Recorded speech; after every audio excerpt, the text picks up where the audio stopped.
Hello, welcome back to Success on Sunday, SOS, the show that wants to make you much more successful in life. Today we're going to talk about a very important topic. A topic that holds many of you back from achieving the success that you could achieve in life. It's about the worries, the doubts, and the fears that we have in life.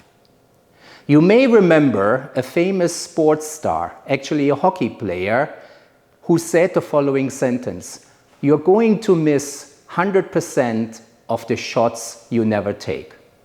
And think about this, not in hockey, but in any activity in life or in any sport. If you are in soccer and you don't have the confidence to take the shot, you will never shoot a goal. And later in life, you will always worry, like, what would have happened if I took that shot, or if I was more confident and overcome my fears and take these shots? Some of them would have been great goals. And we want to change this today. So that's our goal today. We're going to talk about worries, doubts, and fears in our life. And, it's important to understand the differences between these concepts. Worries and doubts are normal because we don't know about the future and we feel unease about that. That's a normal occurrence, nothing bad about it. Fears are typically related to something specific. We have fears about this game on Saturday or the exam next week. And then there's Angst, from the German word Angst, which is more unspecific, and that's a very dysfunctional feeling because it's not about a specific event. It's more about, in general, we feel uncertain, we're feeling afraid about many different issues in life. So all these forms of doubts, worries, and fears can hold us back, but they can also be great motivators if we learn to channel them.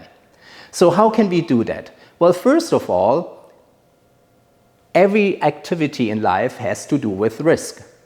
But eliminating all risk in life will not get us anywhere. And it will also not help us to conquer our worries and our fears and our doubts, because we will just simply have new ones. It's much better to go straight to the source of the worries and the doubts and the fear and try to conquer them. And just imagine you do this like a mountain climber. A mountain climber always has great risks he or she is facing. But what is the response to these risks and doubts and fears?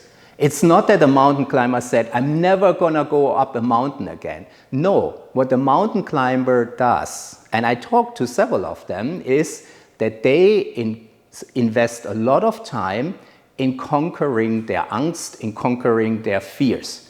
And they do that by basically saying, let me check one more time. Do I have all the equipment? Am I mentally prepared? Is it the right weather?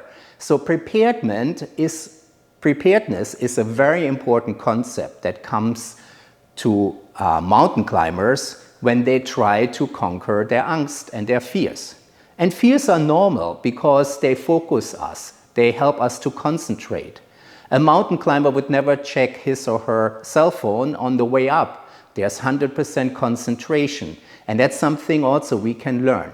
So the ideal answer to fears and worries and doubts is basically to turn them into extra motivation and targeted effort. Let me give you an example. If you want to become a soccer player, or you want to do well in the next game, you prepare for it.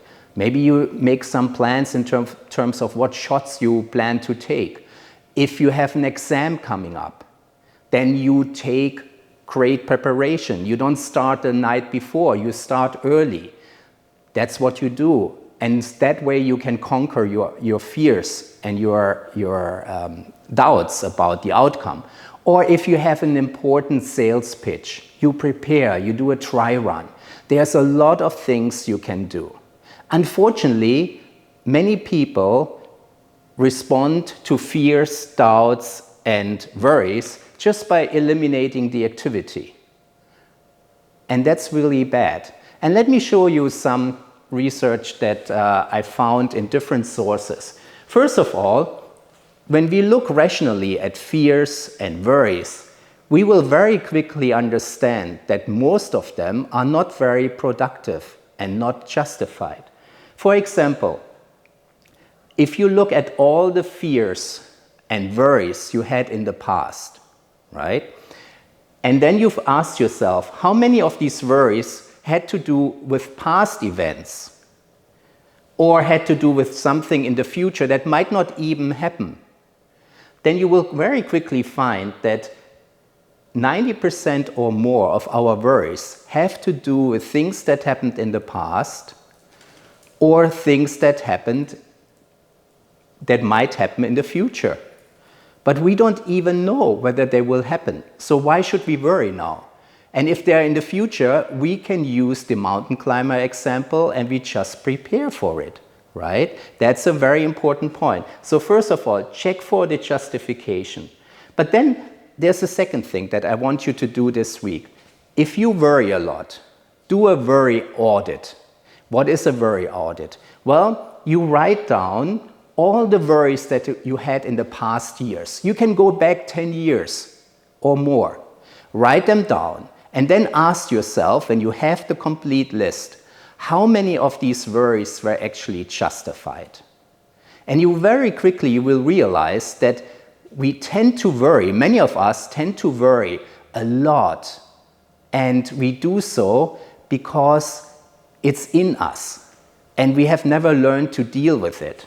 Successful people, if they worry, they basically engage in positive action. They just try to understand, okay, what is it what I worry about? What could happen? How bad is it? And what can I do?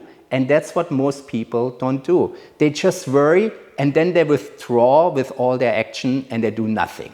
Or they take their goals down. Like with the exam. You know, in the beginning of the year, you said, the final exam, I'm gonna get an A. And then you postpone your preparedness, you postpone your studying, and then you go down in your ambition level to B, C, D, and at the end it's just passing, right? That's the wrong way to deal with worries. So again, do the worry audit. Try to understand what type of person are you. Do you overly worry? So if, for example, 95% of your worries in the past were unjustified, you're insanely excessive in your worries. If you find that it was more like 50%, you say, well, it's a better ratio. You know, you are much better in really finding the things that you should worry about. And always keep in mind, if you worry about something or if you have doubts, you can address it. Try to find what is positive action that can help you to address these worries. That's very important in life. Now, let me go back again on the other side. There's one concept that you should be aware of, and many coaches use it in their coaching practices to make people more successful. It's the concept of the inner critic. It's like this inner voice that some of us have in a very excessive way, that every time we try to do something new, there is this voice coming up like, oh my God, you know, what could go wrong? Oh my God, why do you think you can do it?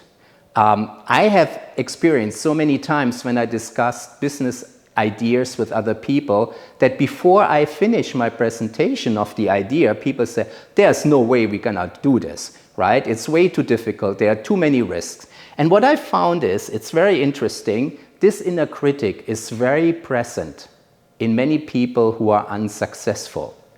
And when I talk to people who are super successful in life, and I ask them, do you have this inner critic in you?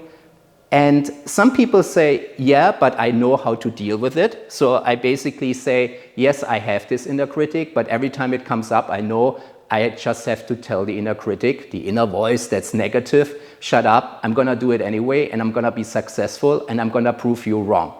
Or some people say, I never had this in my life. That can happen too. But again, this inner critic, if you have that problem, you can look into the coaching literature and find ways to deal with it. Many people have this. And maybe it's a protectionism from nature to hold us back not to do risky things. But we should never have the inner critic rule ourselves. We should not have this inner voice stopping us with everything we want to do and drive us insane. So again, 100% of the shots that you haven't taken will be missed.